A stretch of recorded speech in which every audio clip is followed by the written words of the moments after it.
Good morning, and thank you very much for joining us. I am Yori Folarin. Hope you had a great weekend.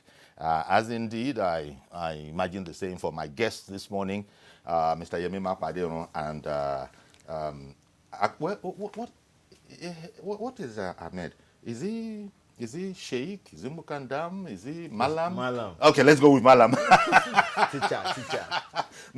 Malam Ahmed Moyosore Jaji, political affairs analyst. Thank you very much for coming on. Strategy and governance expertise is the field of Yemi Makwadeo. So, gentlemen, here we are. Last week, in fact, I think Yemi was part of the numerous conversations we had on security last week, and one of the ones that jumped out was the Chief of Army Staff, Buratai, commenting on the work ethic of some of his troops, especially in the front up there in the northeast.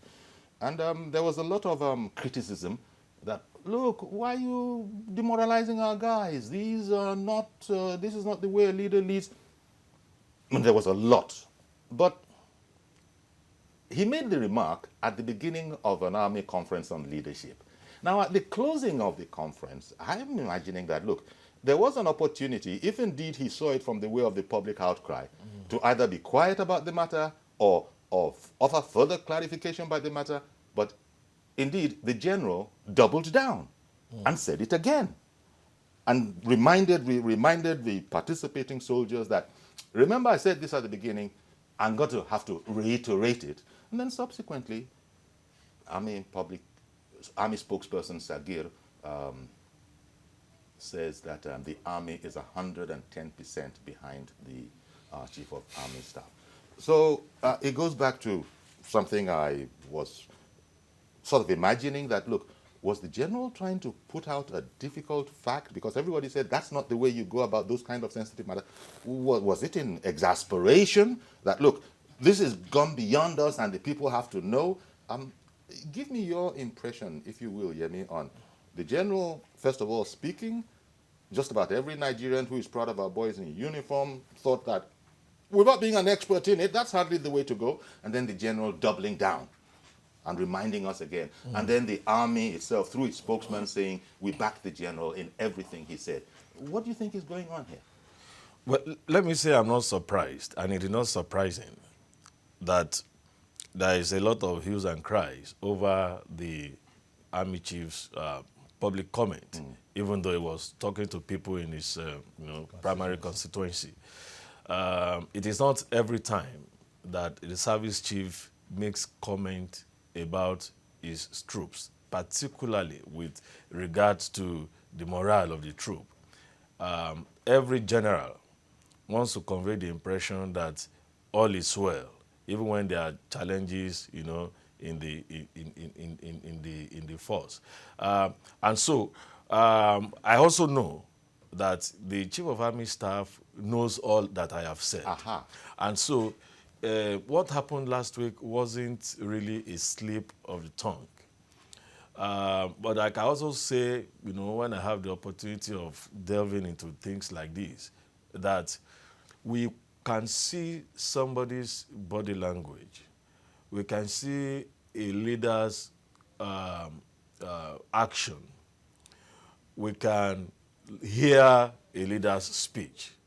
But it is very difficult to know what the strategy is beyond all of this, because strategy is elusive, and it is not something you can touch. But you can see actions which may not really be enough for you to judge where it's coming from. However, there are two sides, to the coin here. Because the Chief of Army Staff made that remark on the opening day and reiterated it on the closing day. And the fact that it was made in the full glare of the media means that it is not something he wanted to keep from the public. There is a deliberate intention to play the issue of the morale of the soldiers up. And I think... They sort of put it out there. Yes, to put it out there. Now, what people are concerned about is that, number one, what implications will that have, for the military itself, the soldiers, the fighting force? And then what implications does it also have? Or what kind of impact, what kind of message are we sending? What kind of signal is the enemy going to pick from that? Because if your general says your morale is low, it means this could be the best time, to strike. Because the willingness to fight certainly will not be there. Now, it's difficult for anyone to know what the situation really is. But I want to say that from what we can see from the outside, it is unfortunate that it is coming from the chief and it's in the public domain. But it is also true that the Nigerian military is not well appreciated, it is not well compensated, and it is not well remunerated. There is no doubt about that. Once in a while, a government comes and gives a spike, to the remuneration of the military, and momentarily, you see the kind of, the increase, the surge, in their willingness, and their pride in wearing that uniform. Today, we have a lot of them who are doing so many other things to make money, to survive. And that is not the way it is in the other armies that we know, other militaries that we know. In fact, it's a thing of pride to wear that uniform of your country's military. And for you to not to even bother about how you survive, how your family survives, is one thing that is guaranteed. We cannot say the same of the Nigerian military today. Okay. That may be one of the things the Chief of Army Staff is trying to elevate to an emergency situation, Okay. that will warrant an immediate response from those in authority. That is one my take. Yeah. One possibility. Well, Annette, Yemi spoke about strategy and how you often don't see the strategy, but you see the strategy in action. In other words, there's a roadmap. Not everybody might be privy to that, but having agreed that strategy, people then work on it and are carrying out actions which the people see and are able to comment on, not knowing where all of this is coming from. I wonder if you think any of this is anything like that, especially as Yemi has said, and you already know, the general doubled down on the closing ceremony. The presidency has not said anything. The chief of the defense staff has not said anything. So this is where the quote-unquote, what is it, strategy theory, let me not say conspiracy theory, comes in. You see, we have tactics. And as Yemi said, the general certainly knows everything that he has said about how people comport themselves with sensitive information. As far as General Buratai was concerned at that conference, there was no Freudian slip. He intentionally said it, and on the closing day, he reiterated the same point. But when I saw it, somebody called me. I said, well, my own reaction is the man should get the job done or leave the stage. Nigerians cannot afford to be given excuses anymore. Given the quantum of our military budget that are not under any, they don't scrutinize their expenditure. And we've seen in this country where army chiefs, Air Force chiefs, naval chiefs have been convicted of embezzling what rightly belongs to the rank and file. We were in this country when our boys went to Ekomog, and some of them came back, they were complaining, they were asked to be court-martialed. But what I want to say here now is, the moment the army chief made that kind of statement, the presidency should have waded in. Because what the man is telling us indirectly is that diminishing return is setting into his leadership. And proactive measures should have been taken as at that time. In fact, what is the average lifespan of a military chief in Nigeria? We have to look back and see. For how long do they stay there? 2 years, 3 years, 5 years? Buratai had been there since Buhari came on board. 4 years had gone, and we are starting another whatever. So, and when they raised the issue of security architecture of this present government, I was one of those people that said, yes, if Buhari could be taken like a chicken when he was being overthrown in 1985 and he got detained for a good 3 years. It will be very, very ungrateful, uncharitable of him this time around to now say he want to be like a seeker with his security arrangement and architecture. But the way things are going now, the job of a military leader or any leader for that matter is to, boost the morale of your boys. I have a personal experience. There is a cousin of mine who was serving in Maiduguri. That there was a particular operation they wanted to go. It was their senior officer that called them that, my friend, take money, go and take beer in Mami Market.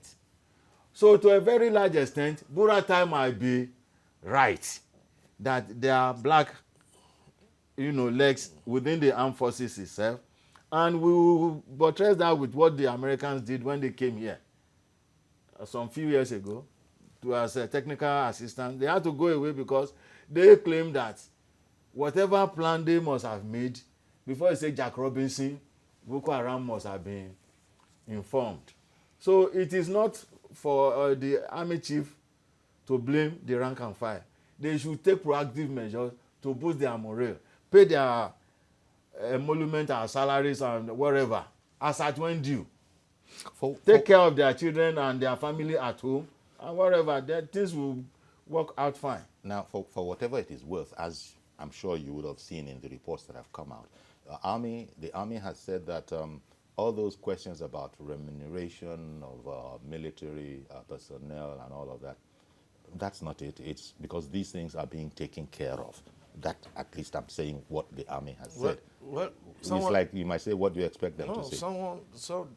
Whoever is in that position has to say something and has to say exactly. That's what you are paid to do. We've seen image makers don't say what. But you can't tell an untruth. An image maker is one thing. Yeah. Outright lying is another. Now, but what is said, at least as putting the best spin on the story, yes. But you can't introduce falsehood. No, well, I'm really not expecting anyone to say, a spokesman of the military, of the army for that matter, to come out and say, well, the army is just 90% behind the chief. It's got to be 100%. 100 minimum, So the other 10 is to tell you that we can even go the extra mile for our chief. And that is how the military is structured. Now, until something untoward happens, you never test that, loyalty. But beyond the issue of loyalty, which is also a dimension, to what is happening now, it throws up, some critical questions that we should ask. In the first place, what do we really want of our military? Do we want the Nigerian military to be the kind of military that corresponds with the image of Nigeria as a giant of Africa, as the largest concentration of black people in the world? If that is what we want, then we must have the best army, not just in Africa, but in practically, all, developing worlds. Now, I have had people who have gone to some of our, neighboring countries, Chad, and they tell you that the Chadian army is an extremely tested army. It's an extremely effective, army. I've not heard of people making such reference, to the Nigerian military. And it's a combination of a lot of things, not just about the welfare. The welfare is critical, it's important. But like I, was still telling, my son yesterday that whatever profession you choose to go into, make sure it is something that you will love to do, even without being paid for it. Now, when people are being recruited, whether the ranks as rank and file or the officers, cadres, are they coming in just because they want a job? Now, I overheard a retired senior military officer on TV talking about the frustration of politicians sending their children for recruitment and dropping the standard of training to ensure that they make it. I mean, we've seen videos of military training. It's not a bread and butter It's thing. not a picnic at all. So for you to subject yourself to it, it means you grew up wanting To be that. to become a military person. Today, don't we have people who could not make it where they wanted to be, who now chose to go into the military as part of their own share, of the national cake or something? So those are questions that we should really interrogate, because they are not even issues that we can solve in 5-10 years. So we need to begin today to ensure that whoever gets into the military, whether through the recruit system or through the officers' cadre system, must be people who really desire to wear that uniform and defend their country. I mean, I hear people in uniform discussing their country in ways that are, unbecoming, uncharitable, making uncharitable comments about their countries. And they are serving military persons. they're Now, serving you could, to me, it's not really their fault, because let me tell you, like the Yorubas will say, if you want to put anybody on a horseback, nobody will say, no, don't put me on a horseback. No. But you must scrutinize the kind of people you put on a horseback. Because you can't just see the military, the police, the security agencies as a place where you just push people so that they have employment. It's not. It's not. It's a serious game. Indeed. This is quite interesting. I think it was said by the army, the spokesperson for the army, and commenting. Was it the spokesperson for the army, or usually you get those sources that don't want to be named? But the point being made was that, look, General Buratai knows what he's talking about. His complaint as it relates to the army is a first-hand one, in that a bit unusually for people of that stature, the general actually has fought alongside men on the front, on the war front, and this actually bearing arms, not just sitting in some tent somewhere away from it all and using technology to be directing. They say he actually has, borne arms and fought alongside his men, and that this was lifting to morale. But they are talking about bad eggs that will be fished out. That's the bottom line we have from the army, according to statements, that these bad eggs will be fished out. It's just that it's a bit uncanny. You don't usually hear army speaking like this and these kind of conversations going on. So that's the worrying one. But on the other side is the fact that the Chief of Army Staff has come out quite unusually, put it out there, and they're even saying that, yes, now it's out there, as if that was part of the strategy. We want, one way or the other, for the people to know that we're also contending with these kind of issues. And by the way, the Commander-in-Chief, after all, at the end of the day, is totally responsible. He hasn't said anything. You see, if you go to I've not been there, but those who were there, they told me that on the table of the American president, there's a plaque which says that the buck stops here. And as far as the army is concerned, the buck stops on the Chief of Army Staff's desk. So whatever it takes him to sanitize the army, make it an efficient fighting force, is what we are after in Nigeria. We don't want excuses. Because the nature of the challenge, as you well know, that's what I'm saying, is that the enemy knows too much. The enemy knows too much about our operations. We buy new armaments. They know about it. They know where to attack and all of that. So they began to look at, we got moves in here. Let me give you one example. Like Chief Akinya, the late MKO, when he had his problem with the Nigerian Mad Dogs Air Force. Is that Mad Dog story? To show you military leadership. Those guys could have been dealt with, but what did the Chief of Air Staff said? That they said, Chief, don't worry. Those boys, they are mad dogs. They are mad dogs. We will deal with them. Did anybody come out to say this was how they were dealt with? Were they dismissed from the Air Force or whatever? I've seen an army officer telling his boy, my friend, you went to that man what did you say? Kai shege ni. Mesa bakas mareshiwa. Why did you leave him? You should have beaten him to know that na soldier come meet him. So what we are saying now is that these people, they need leadership, which I'm very, very sorry to say is lacking. What the army spokesman is saying, Sagir or whoever, it's just like Yoruba will tell you that ìyàwó ẹ̀ṣẹ̀ olofejo sun ye olofejo kasunka. I don't expect Sagir to say anything different from what he is saying. Okay. You know. 1 second, please. Let me hear Mr. George's perspective. Good morning, Mr. George. Good morning, Uncle Yori. Thank you for calling in. Good morning. Thank you, and good morning to the guests there. Good morning, Mr. George.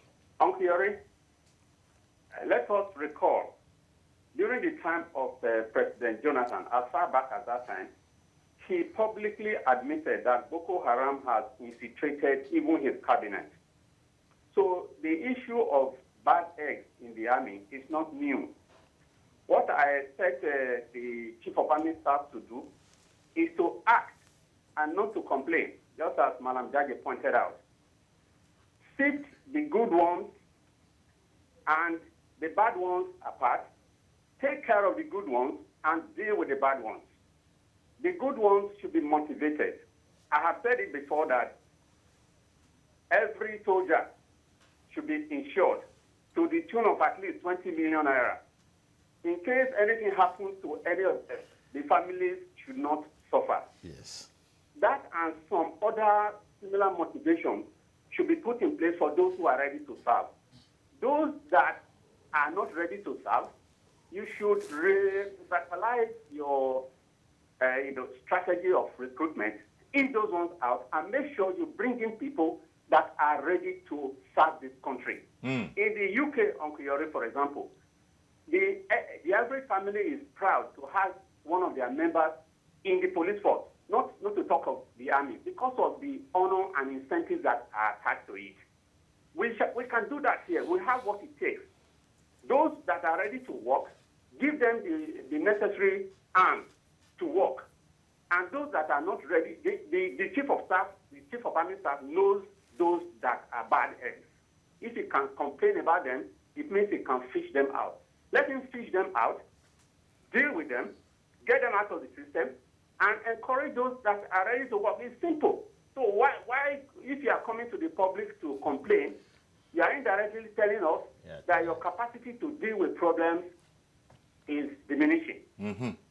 So that is what the Commander-in-Chief should look into. Okay. Thank you. Thank you very much for calling in. And maybe this also leads to the other aspects of the story, which almost is like tittle-tattle, because one doesn't really know, but then you begin to hear of, look, maybe it's time for General Buratai, among other service chiefs to, take his exit, so that we can get, I think, what they refer to in football as fresher legs, that kind of a thing.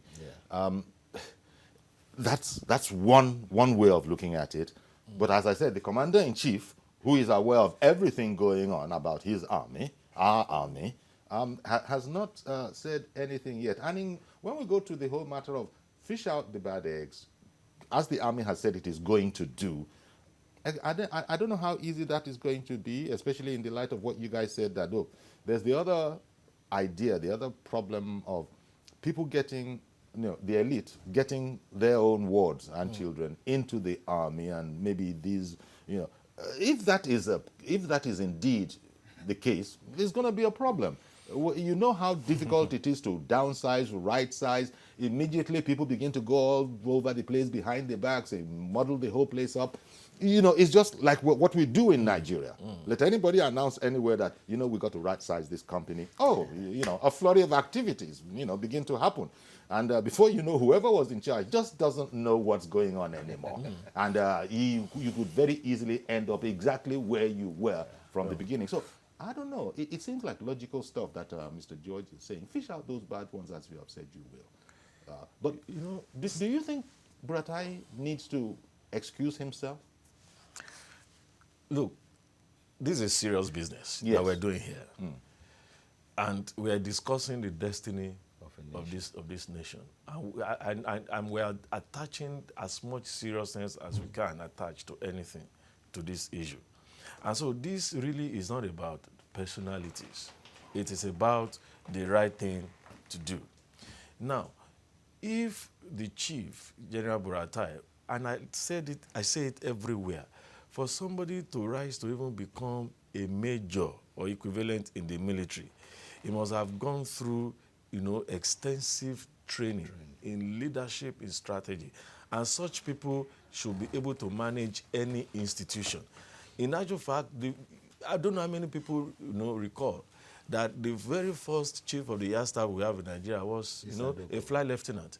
And that, the young people, the young military men who took Nigeria by storm, in the 60s, were of the rank of, major and below. And so the military training is structured in such a way that even as a rank and file, by the time you become a sergeant, right, or a staff sergeant, you're already a leader of men and resources. So I don't want to belittle the competence, the capacity, the qualification of any general in Nigeria.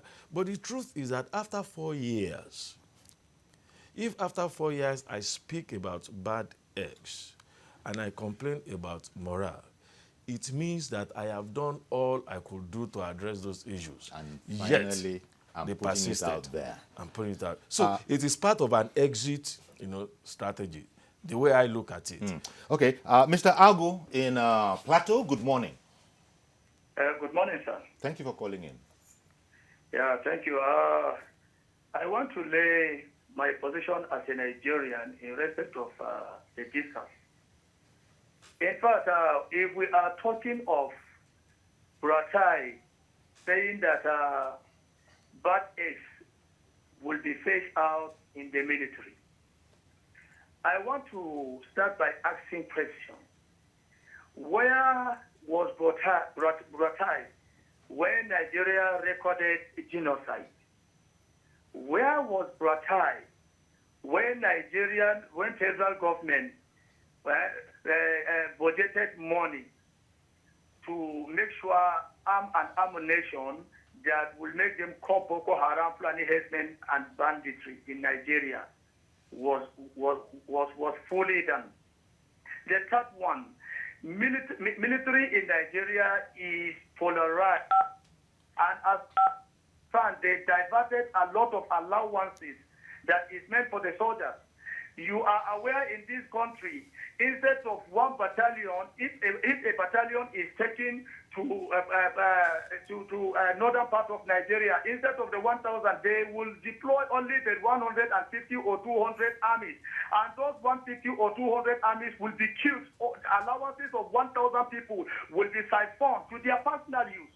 Today, the man is saying that they are ready to fetch bad eggs. Who are the bad eggs? These are the questions. As far as I'm concerned, Buratai is all ready to serve this nation, and he is subject to be sacked by the president with immediate effect, because he failed this country and he has done nothing as far as I'm concerned. Mr. Ago, are you from the military yourself? Yes. Sir? Are you from the military yourself? Yes. No, I am not. Okay. Because you were speaking so knowledgeably and passionately about it, I thought, yes, and authoritatively. I'm emotional because I am not a military man, but I have brothers and sisters who are in the system. And as far as I'm a Nigerian, I'm a Nigerian. I believe in good governance. I believe in justice. I believe in the progress of this nation, because we are doing this thing just like you said. It's not personal. It's about the country. So if people do not have the country at heart, there is need for we to say the truth, and the truth shall set us free. Look at a lot of information that is subjected to the military high. Let me ask you, get it right. How many of their children, high-ranking military officers, are in that war front?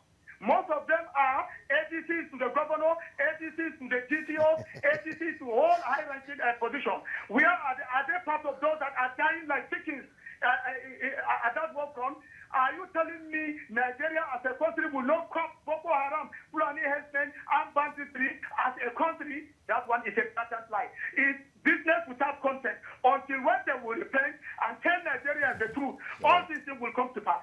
Thank you. you very much, Mr. Agu. I first of all got it wrong. I thought it was an Igbo name, Agu, but hearing him speak and seeing the spelling, thank you very much for your contribution. It seemed passionate and it seemed knowledgeable, but then he declined membership, admitting membership. But as he said, I have very, very close relatives that are in the army. I'll take a break now. Don't go anywhere, please. We'll be right back and we'll continue to take your calls.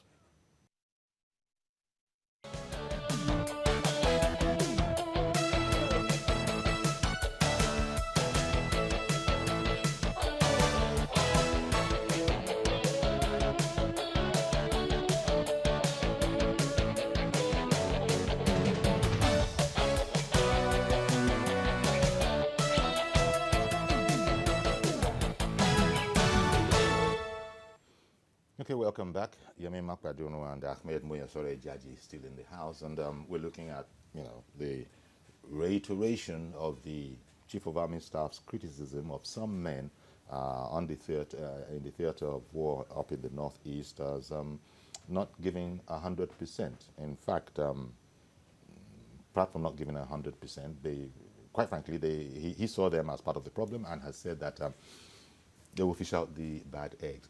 Gentlemen, let's come now to, if we had a civilian president, which indeed we do have, but we have a president who is a retired general in the army, who knows the nooks and crannies of the army, who knows everything there is to know about the army. It's a very close society, I might deign to say. So they know, we know what they want us to know, but now the things that are being said, take Mr. Agwo, who called in and was quite knowledgeable in what he was saying. So what doesn't the president know? And I'm talking here about the commander-in-chief. So what's the commander-in-chief's part of all of this? Well, it's actually in taking decisions, difficult decisions, as it were. Now, I also recall, just now, that just before the inauguration of the president for the second term, he had an interview with the national, television. And he also made reference to his disappointment with the commitment of the military. He made reference to his time, the passion, the commitment, the diligence. And he said he wondered how the military became what it is. Obviously, there had been some form of discussions along this line. So what General Buratai actually said had been hinted, even by the president himself. But beyond hinting us, or beyond telling us these are the problems, we also want them to lead us in solving the problem. And one of the ways of solving the problems, is to take difficult decisions. For me, if you ask me, from as a leadership person, I could see that General Buratai will not mind leaving office even as we speak today. Perhaps he has attempted to and persuaded, to stay. Because the duty of fishing out the bad eggs is actually the duty of the military command, right? The president as a commander-in-chief appoints the service chiefs. He doesn't run the military. So there must be a deep-seated frustration by the army chief that led to him, that will make a general going public, complain publicly about the soldiers. One moment, please. I'm sorry for interrupting a bit. Shegun in Kaduna, good morning. You've been holding on for a while. Good morning, Shegun in Kaduna. Good morning, sir. Thank you very much for calling in. Please go ahead. Uncle Yori, God bless you, sir. Thank you, sir. Yes, sir. Please go ahead. Hello, sir. All right. So I'm following the program up, and I think we have dwelled enough on all of these challenges. Because if you ask me, any challenge you see, just a single thing, just the challenge. But solution is enormous. Now, one of the solutions I want to bring up this morning is, you see, we have institutions, paramilitary institutions, that are running right now. These guys are regimented, they are loyal, their morals are high, that you can simply just divert to the Nigerian army, let them do this work. And our leaders know these things. But I don't know why they are, a kind of dodging or pretending as if they don't know. Now you want to recruit, you go outside and recruit these guys. These guys will even buy their way over into the military. Somebody that paid a lot of money to get this job, what do you think that person will do when he gets the job? You understand me, sir? Take, for example, Maritime Academy of Nigeria. These guys are trained. They have everything. Little training to fit into this system, and you see everything will work out well. See Nigerian military school in Zaria. But these guys will still struggle, pay money before they will get this job done. You want me to come and work for you, and I will go through all this stress. I mean, when I come in, the morale will definitely be low. Okay, Shegun, thank you very much for your contribution. It looks like people are, among other things, pointing now at the recruitment processes, especially Mr. Agu, who said that, look, all those children of the elite that you're talking about, they don't come out to the war front. They are busy being ADCs, allegedly, to ensure they have the cushy jobs. They have the nice air-conditioned jobs. And meanwhile, you might have your rank mate who is out there and is one of those complaints.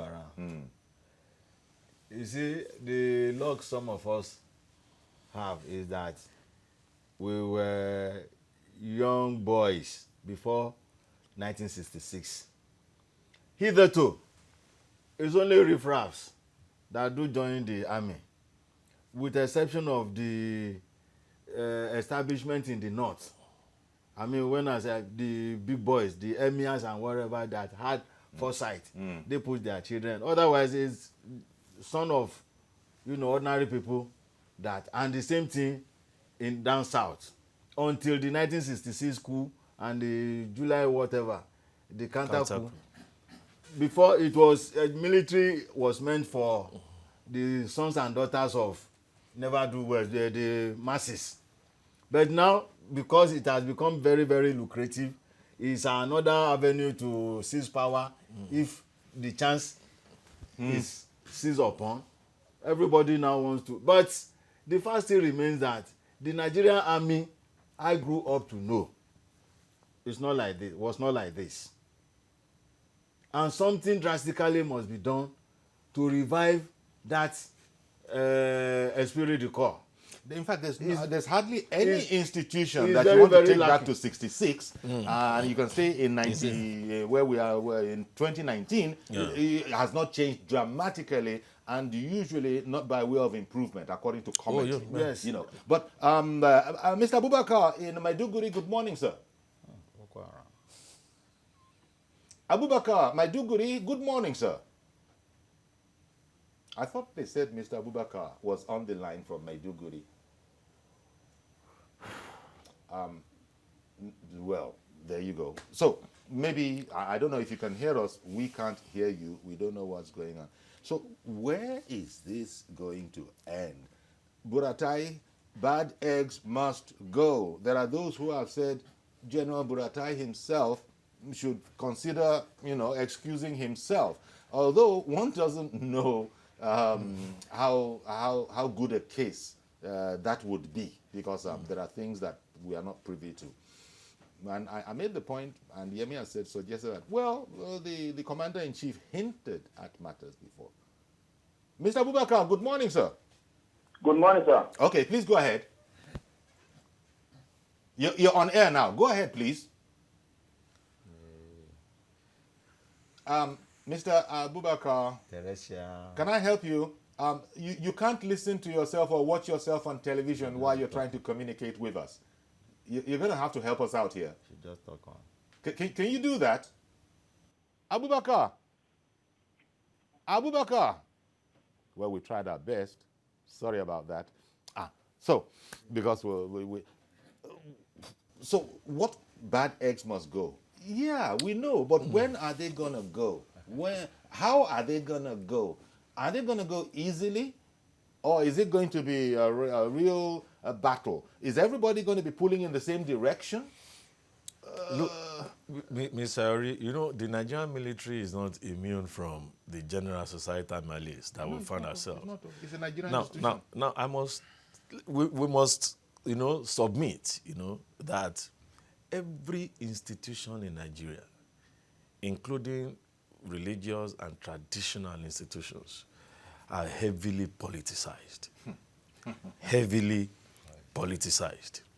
And that has happened over a period of time. And there is no way we're going to have a magic wand to reverse the situation. And that is why for us, what we should be talking about is for us to say we don't want things to be done the same way again at the strategic level. Yeah, but and we let said it that at the permit strategic level in relation to corruption. That's what What traction have we got? No. Don't let us go into the elements of strategy making we will bring in judiciary. because I said every institution in Nigeria. has Look, its own. you just mentioned the judiciary. Gentlemen, let me quickly. I beg your pardon. Let me quickly bring in Abubakar. It's Reverend Dominic. It's Reverend Dominic in Alimosho here. Good morning, sir. Good morning, Yori. Thank you for calling in. Good morning, Yemi. Good morning, sir. Good morning, my friend, Malam Jaji. Good morning, sir. Malam Jaji, grammar aside, let me support the man I could have called from Plateau State. Yori, I was in the petrol station on Friday to buy petrol. I saw this beautiful bus, this beautiful school bus. And it was Noah, that's Nigerian Women Association, blah, blah, blah, school. Do you know who donated that bus? Boldly on the side of the bus was written, donated by Mrs. Buratai. I get angry to myself. The Buratai wife has budget to donate millions of buses to Nigerian Noah schools in Nigeria. What I'm trying to say, I'll say it before here, let me say it again. And quote me, Reverend Dominic, he can take me to court. Buratai has become a problem himself. If his wife is donating vehicles to schools of Noah, of Nigerian minister schools, where did she get the money? That Mrs. Buratai is donating buses and put her picture bold on the buses. Where do you get the money? Do Buratai wife get conditions allowance of budget in Nigerian army? Buratai has become a problem himself. I said it last 2 months. Why am I saying that? I'm a part of this government in quote as APC. This is the first time I supported a president who won the election. And I'm going to tweet. The day Mr. President won election in 1st of 2015, my wife did not give me food because it was active supporter of Jonathan. But I don't care, it's a national issue. Buratai has become a problem. Do you know why I say that? Could you understand, Yori? How could a ragtag army will fight Nigerian army in their own barracks, defeat them, take their armament, take their ammunition, kill our boys? I've been saying this all over again. There's sabotage in the military that makes the best army in Africa lose battle to nobody. It's painful. Buratai must go. Buratai must go. Buratai must go for Buhari to succeed. This security issue here is giving everyone concern. We can't sleep here. We lose people every day. I'm a pastor. I can't go to North again. If you're going, the country comes and says, please, pastor, stay there. We cannot assure your life. How could we live in a nation where we cannot preach? Those that we used to preach in Kaduna, in Sokoto, in Maiduguri. And when you preach, people receive Jesus. Today, you cannot go there and preach gospel. Because if you're not bandit, you're the priest. Who help me in this English? What is different from a bandit and a terrorist, an armed robber, a kidnapper? What's a different thing? Why are we speaking this English? And I people die every day. Buratai has become a problem himself. Okay. He should go. If there's a bad ex, he's number one. Thank you. Thank you very much, Reverend Dominic. A bit on the angry side this morning. I don't know. I would like to say that perhaps the first point that he made about the bus and the description of the bus, maybe we can put that to one side. That might be the subject of another conversation. But what we're looking at here is the situation in the army itself. And the army, look, what is an army but a fighting force? They don't fight every day. But they tell us that it is in peacetime that you prepare for a war. And so they prepared for it, and now all this preparation, the chief is saying is unsatisfactory. Without prejudice to Reverend Dominic's contribution, but he anchored it more on Buratai and some aspects of his private life, which indeed might be the subject of a genuine conversation, but it's not today. No. Today, we're looking at, he ended up there that it is his opinion. He phrased it differently, but that Buratai might consider excusing himself. Beyond whoever is, beyond the dramatist personnel. I mean, I always talk about, the system, the structure. Thank you for going there. So we brought another person who is Rataibu. Buratai. Does that immediately sort our problems out? It might. Now It you might He have has a whole infrastructure to deal with. when you look at the phenomenon of change, yes, when you change the dramatist personnel in a situation, there is a kind of ephemeral relief, right? Which is not necessarily an outcome of any strategy of any action. Let me give you a typical example. The moment General Buhari became president-elect in 2015, there was a debilitating fuel crisis that disappeared without any action, any pronouncement. Yes. There was stability in power supply. The policemen on the streets became very civil. And that lasted for about 3 months. That was when we coined body language. And somebody jokingly told me that in those 3 months, the president could actually have escaped with blue murder, and everybody will still say that's the way to go. Now, so those things will happen, but then are they sustainable when you bring a new person? So we need to dig deeper to address the core of the issue. And I think, for many Nigerians, we know what the problem is. Yes. But do we have the political will? Thank you. I was going the to say courage. Yes. We We'll start setting up all sorts of it committees, is but we taking know us exactly a what the lot problem of is. courage to say what we are saying here now. Yakub in Dokwemu, good morning. Good morning, sir. Thank you very much for calling. Madam Judge, good morning, and then Mr. Mapadem. Good morning, bro. Yeah, thank you very much. Mr. Mapadem said something earlier, which I think is very, very important. Whether I really support Reverend Dominic, but whether Reverend Dominic says that Buratai must go or not, indirectly, the chief of armed staff is trying to telling us that it is already tired of that job. Because if you said you are going to fish out the bad egg, you could have done that secretly within the armed force, not coming out publicly telling Nigerian citizens there is a bad egg within ourselves. Let me tell you, Shivyori, the people that committed to the Nigerian army, fighting in Borno State, fighting in other states in the north, see, Shivyori, they are just ordinary citizens of this country that has wife, have children. Mr. Just say something, which is very important also, that they need to insure these people. Assuming that you give them insurance, life insurance, that if anything bad happens to you, at least you have 20 million down for your family. Go and look at those people that have already laid their life for this country. Look at where their wife, their children are there today. They are struggling to live, and then the chief of armed staff coming out today and telling us they are not committed enough. Usually, the Mr. President that we voted for, as Reverend Dominic said, we all voted for Mr. President. Some of us, we know what we are facing in our own locality here because we supported Mr. President. Mr. President needs to do the needful.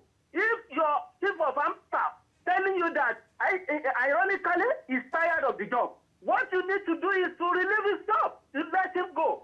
I give kudos to chief of hairstyle, this person of Abubakar Siddiq. The man is done very, very well, I can tell you that.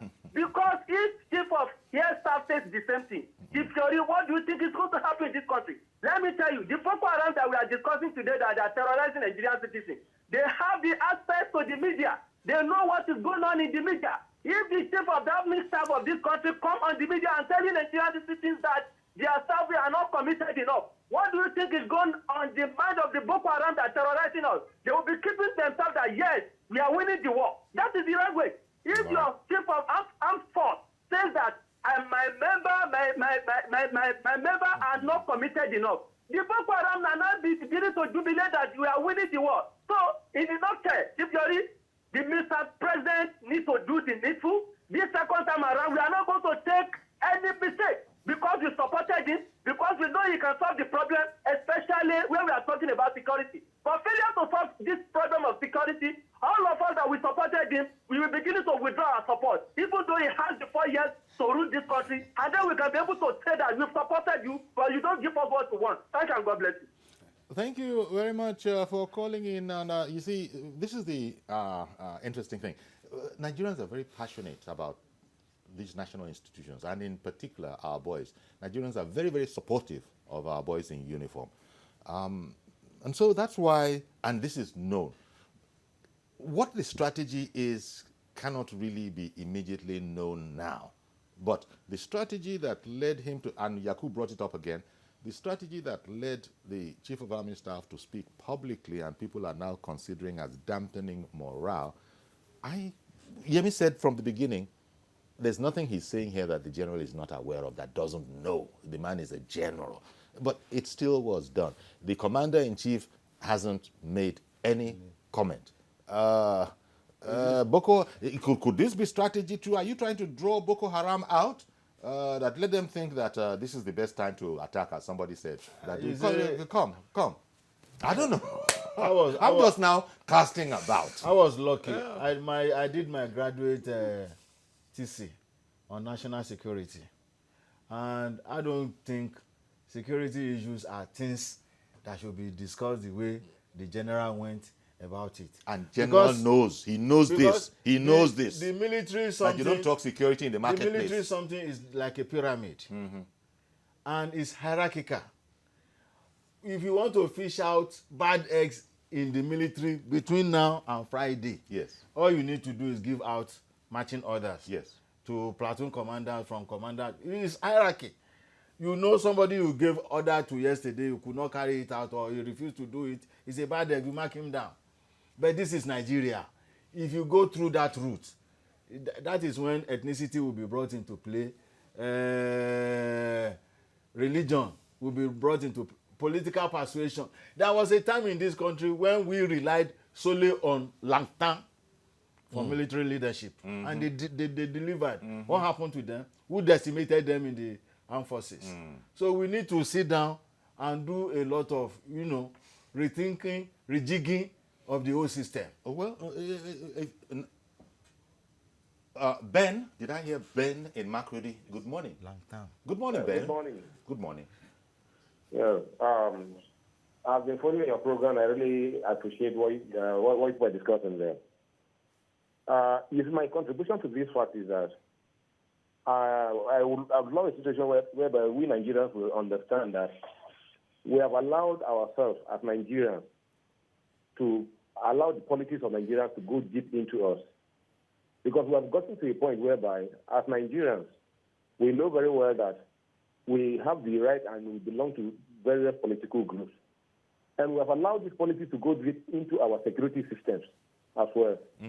Like you see that at a certain point, even when a certain group is trying to fight a certain crime, but there might be people that in that same group, in that same security outfit, that maybe have loyalists who are on a different side. And definitely they will want to also play to the gallery of the people whom they are loyal to, who they are on the same camp with. And that is one thing that has been creating a lot of difficulty in fighting this insurgency. Because as long as the government tries fighting them, there are people who are out there who are on a different platform from maybe where the incumbent leadership are. And they do all they can to make sure that they see that they thwart the effort of that. So for it to look as if the present government is actually not working or not doing the best, or is not capable of protecting its citizens, which is very, very bad. So I love the situation. I would love a situation where we Nigerians will keep politics out of governance. When it comes to governance, when it comes to the life of people, we shouldn't joke with the life of citizens. We should keep politics aside and do the needful to make sure that the life of Nigeria is secured. Indeed. Thank you. Thank you. Thank you very much, Ben. Let me quickly respond to this. On the 16th of January this year, some national newspapers published an article I wrote to commemorate the Armed Forces Remembrance Day. And the major question I posed, or the major poster I gave to those in authority, yes, let's remember those who are gone, who are long dead. But let us also remember even more those who have served and are still living, but are living in conditions that are objectionable to any reasonable human being. Let us also focus on those who are currently serving now, so that they will have confidence in the system to take care of them. Look, the issue of politicizing the military is simply because There are soldiers and officers who think when certain people are in command positions, they will benefit. But if you have a welfare package that cuts across, nobody will be thinking about political parties in the military. Today, the major cause of the discontent in the military is because the welfare now and tomorrow is not guaranteed. So when you do that, it will not matter who is in government. How do they do it in other countries? Yeah. It will not matter. But when they think that they can only benefit, because they see their colleagues who are benefiting because they belong to one caucus or the other, they think, well, it should be our turn also. If this man becomes president, it's likely we'll replace this chief with that one, and then it will also trickle down to us. Indeed, I mean, there are people who say that the onset of the of this administration, of the Buhari administration, that now it's our turn. So I think I'll just leave it there. I'm not talking about now, the first time, 2015. There are those who are saying, now it's our turn. Look at where we are now. Look at where we are now. It's a jargon in a local parlance. Even in the civil service, wait for your turn. Well, you know, so, well, gentlemen, we're going to have to leave it here. And I just wish they'd clear this up, because it's disturbing to a lot of Nigerians, this whole matter about the turbulence within the army that is being caused by revelations, that's the only way to put it, of the Chief of Army Staff, and deafening silence from other aspects, which would then seem to sort of suggest that the man is on point. Thank you very much, Mr. Yemi Makpadion, strategy and governance expert. Malam Ahmed Moyosore Jaji, political affairs analyst. Thank you very much as well. Thank you very much for sharing your perspectives. So that's our program today. Please join us tomorrow for a fresh edition. I am Yori Folani. Bye-bye for now.